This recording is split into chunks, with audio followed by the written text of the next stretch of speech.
Welcome back to my studio. Hi, I'm Mary Corrado, and today I am going to show you how to turn simple little objects into something fun that you can use for your holiday tables, for candle holders, for little vases, whatever you might need it for. Today I am working on a project that I have been looking for copper candle holders. Now, I've had a really hard time finding copper. So what I thought was, you know what? I know how to gild, and I think I can probably turn what I'm looking for into what I need with Amy Howard's copper leaf and gilding size.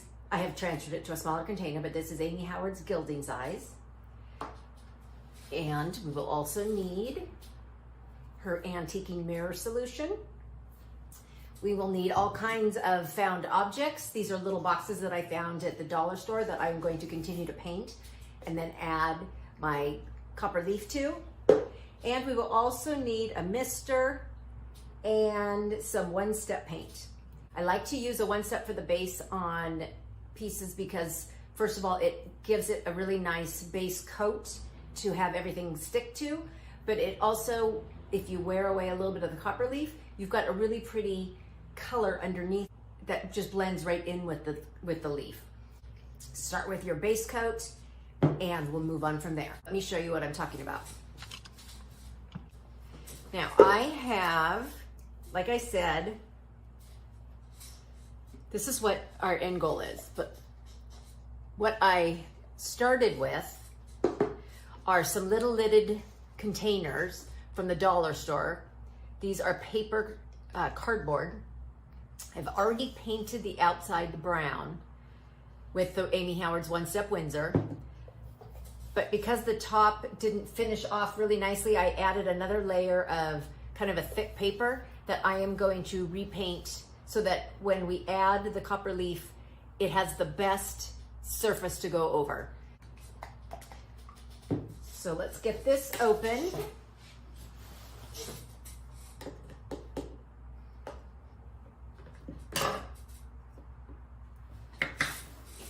I like to use Amy Howard's 1.5 inch brush for something this size.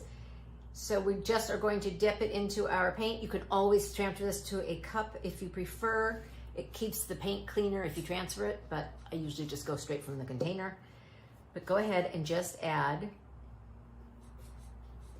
a coat. Cover your piece. And we will let this dry. That's all there is to it. Let this dry for at least 20 minutes, and then we're ready to do our gilding size. Okay, now I'm going to move on. Even though this is not done in the brown, this is actually done in Amy's One Step black paint. But what I need is a very tall candle holder. And I'm gonna turn this up just a hair. So what I've done is I have painted this with the black One Step. I've sanded it where it had a couple of rougher spots, and where it was sitting on the base, some of that came off, but it'll be okay because we are going to gild right over that. And that little tiny bit I think should be fine. Now the reason this piece is black versus the brown is because my client wants a candle holder that is half black and half copper. So I am going to add a line where I think it would be nice to have the copper go to and the black where they should meet up. And I think I'll do it not quite half, but maybe a little more copper, a little less black. Let's get some painter's tape and carefully apply it. Let's hope our edges meet up. If they don't, we can always reattach. Make sure it goes perfectly straight. Perfect, okay.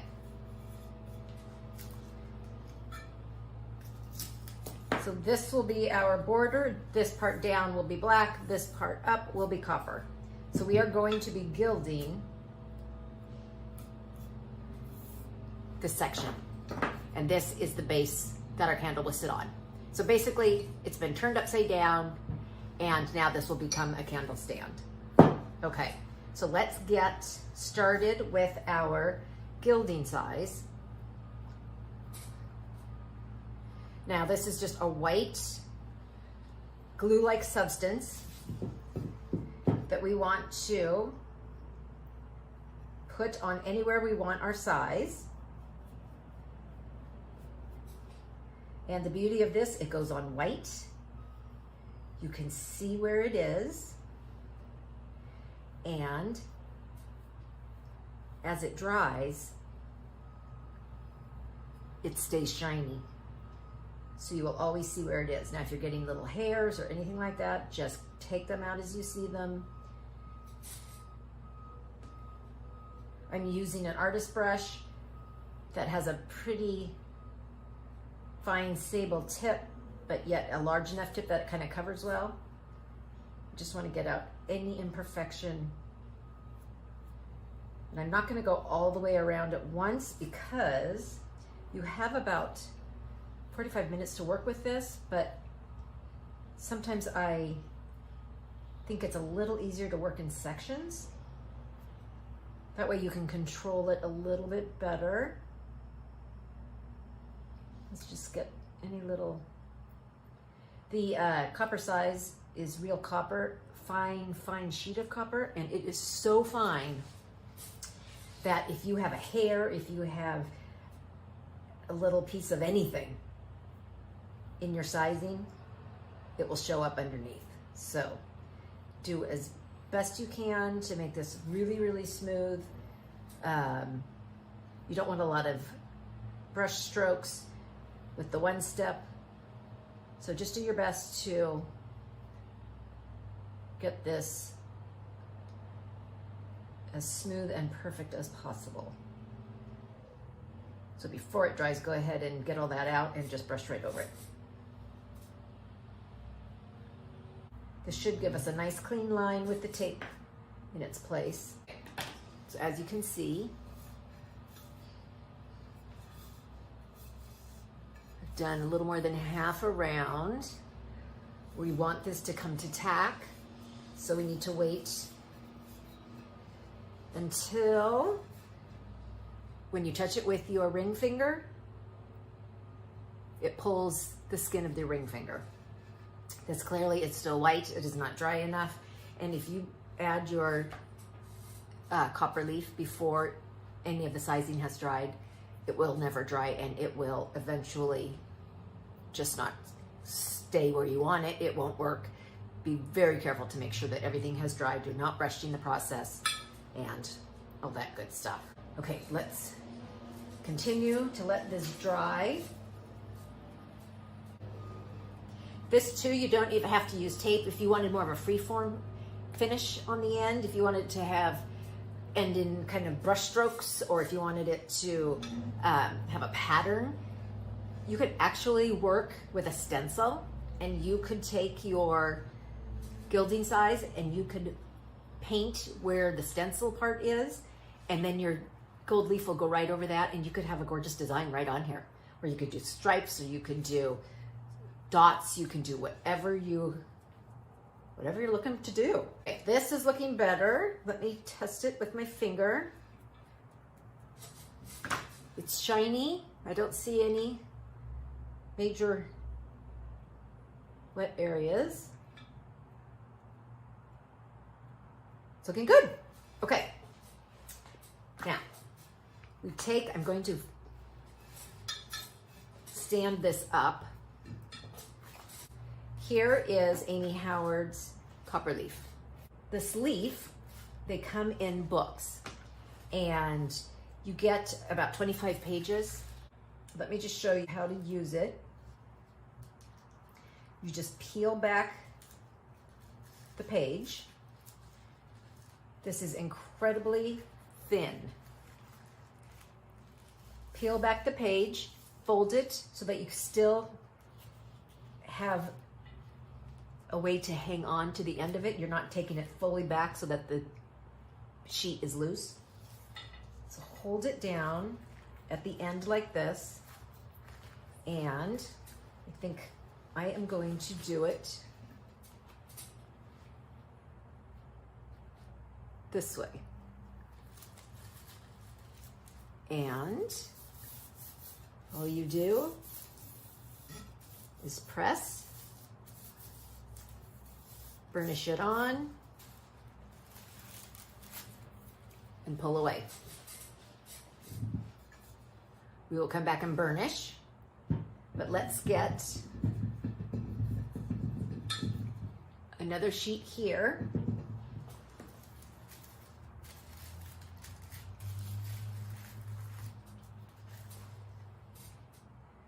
You want to overlap just a little bit.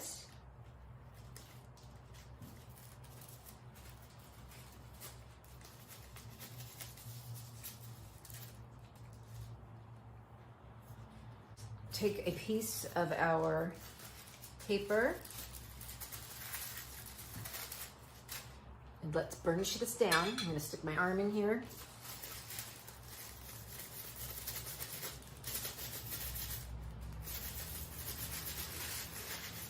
And I'm going to burnish.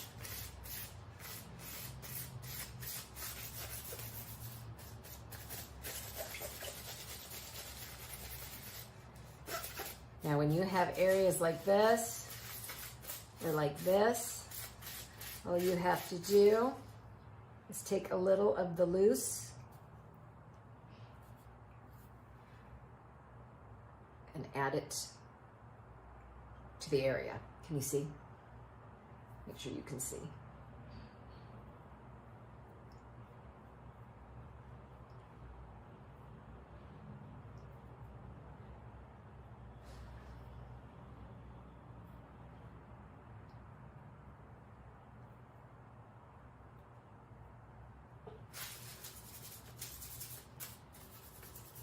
And just burnish it down.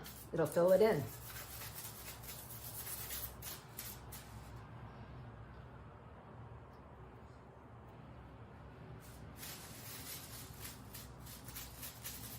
Okay.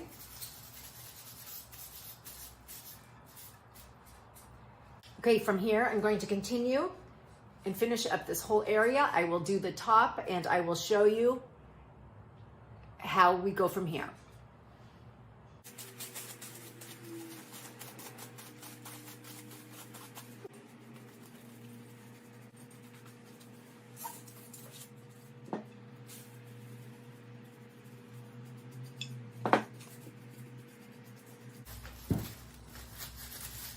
Okay, there we have it. This is fully covered, and now it is time to antique it. What you need is a mister, and you need Amy Howard's Antiquing Mirror Solution.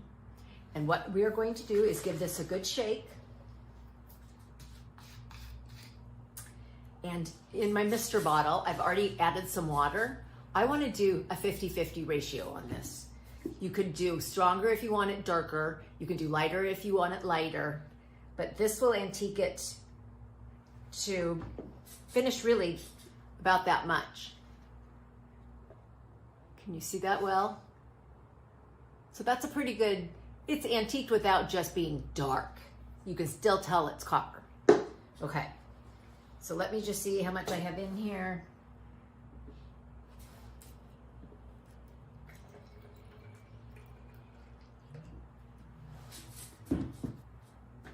There you go.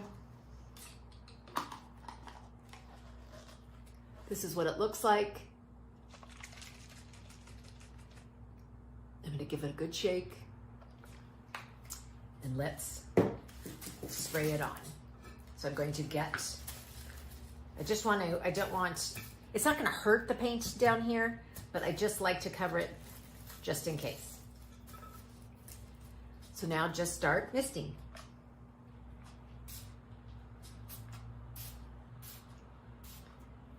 You should start to see it turn.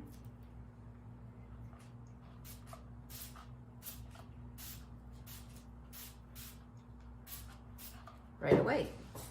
Let me hold that up. Are you starting to see that turn?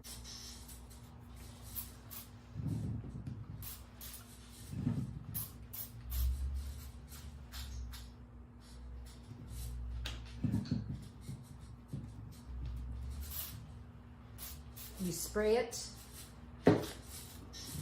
until you are happy with how antiqued it has become.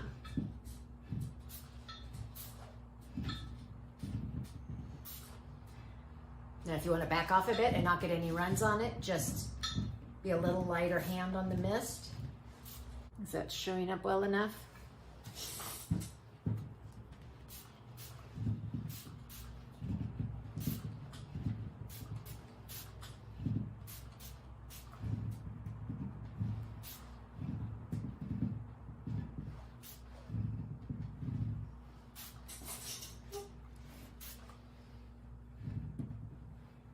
Okay,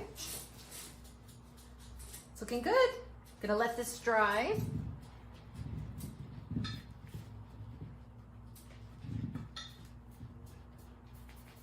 We will come back and do the final touches. Okay, as this is drying, I am going to now remove the tape and just carefully peel it back. I could tell this was very wet underneath, and that's okay. We'll just let this all dry.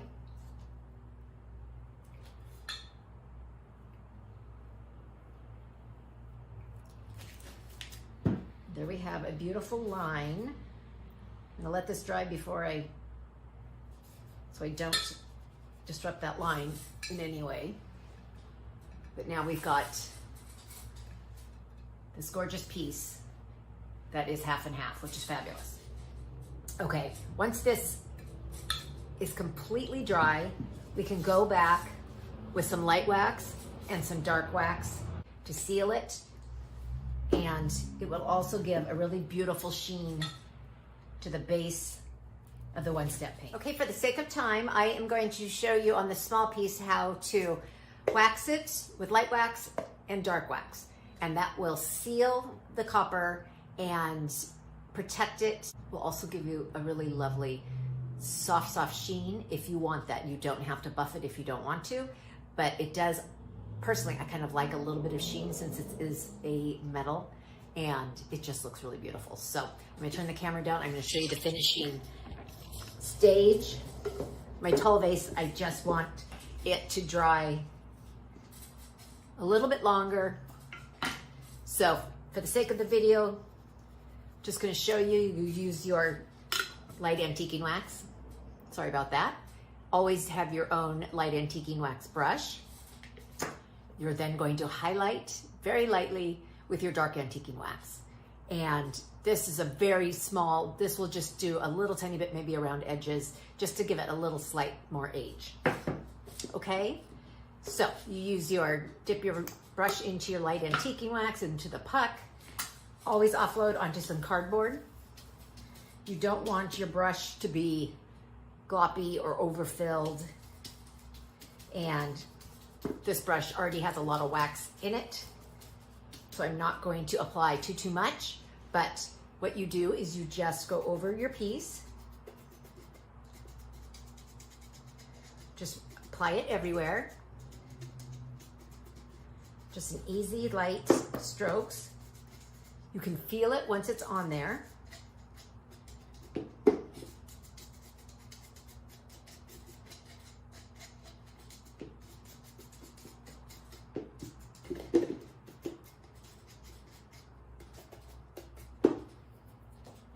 And so that was all that needed, because like I said, I had a lot of wax on my brush. So this we are going to let to come to tack, which takes probably about 20 minutes. You can fan it, you can kind of speed it along with a blow dryer with a very light, cool setting, whatever works. But you want to make sure it comes to tack, and when it does come to tack, that means it feels, well, obviously a little tacky, but it also doesn't feel greasy anymore, and it feels a little cooler to the touch. So, and don't rush it when you guys are doing it, because if you do your dark wax, it can just blend right in with the light wax and it will create its own color, and that's not the effect that we're going for.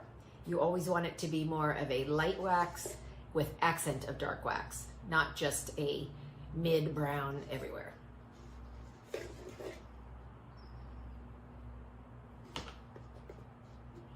Actually, that feels pretty good. Okay. This too has a lot of dark wax on it already. Here is the dark wax. Load up and offload.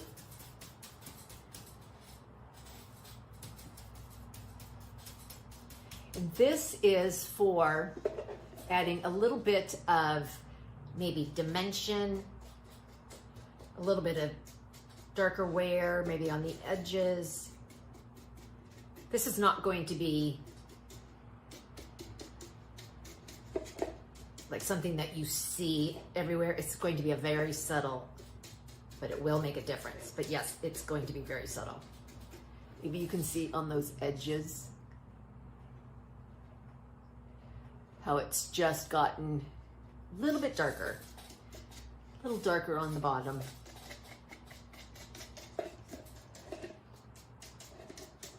Maybe a touch here and there, but do not do overkill. It's not necessary. Okay, and that's it for the dark wax. We let this again dry, come to tack, and then we will buff it with our soft cotton rag, clean and lint-free. All my rags look dirty, but they are actually clean. They're just well loved. And to buff, just very carefully, in a hit drag motion. Do not have to be too aggressive. This is not going to be polished to a high shine.